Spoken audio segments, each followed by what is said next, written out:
আশ্বাস দিল, আজকে আমার সবকিছু শেষ করে দিয়েছে, টাকা পয়সা আমার জীবন শেষ করে দিয়ে তাহলে চলে গেছে। 4 বছর ধরে 2 সন্তানের মা চাচির সঙ্গে ভাতিজার প্রেমের সম্পর্ক। স্বামী স্ত্রীর পরিচয়ে বহুবার বিভিন্ন বাড়ি ভাড়া নিয়ে অনৈতিক সম্পর্কেও লিপ্ত হয়েছেন তারা।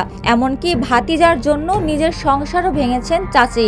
এক পর্যায়ে বিয়ের কথা বললে নানা রকমের তালবাহানা করতে থাকে ভাতিজা। উপায় না পেয়ে ভাতিজার বাড়িতে গিয়ে 3 দিন ধরে অনশন করছেন চাচি। এমন ঘটনায় পুরো এলাকায় চাঞ্চল্যের সৃষ্টি হয়েছে। অসম প্রেমের এই ঘটনা ঘটেছে নন্দীগ্রাম উপজেলার ভাটগ্রাম ইউনিয়নের কালিশ পুনাইল গ্রামে। অভিযুক্ত ভাতিজার নাম রফিকুল ইসলাম রানা। তিনি ওই গ্রামের মনসুর হোসেনের ছেলে। অনশনরত নারী রানার দূর সম্পর্কে চাচার বউ ছিলেন। গত বৃহস্পতিবার থেকে পুনাইল গ্রামে রানার বাড়িতে অনশন করছেন ওই নারী। অন্যদিকে চাচা বাড়িতে আসাতে পালিয়ে গেছেন ভাতিজা।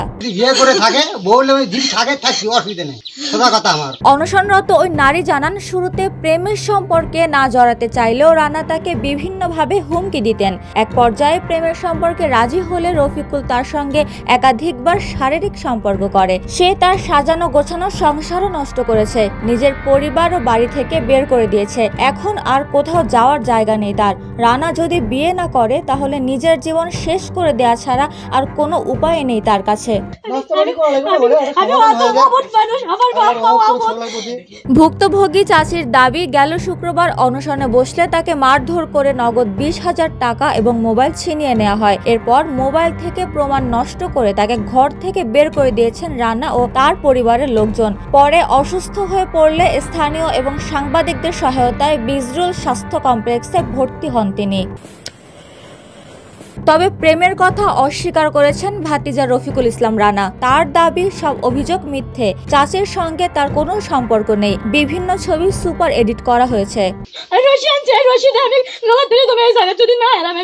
এ বিষয়ে নন্দীগ্রাম থানার এসআই নাজমুল হক গণমাধ্যমকে জানান, এ বিষয়ে কিছুই জানেন না তিনি। থানায় কেউ অভিযোগও দায়ের করেননি। তবে ঘটনা যদি সত্যি হয়ে থাকে তাহলে আইনগত ব্যবস্থা নেওয়া হবে।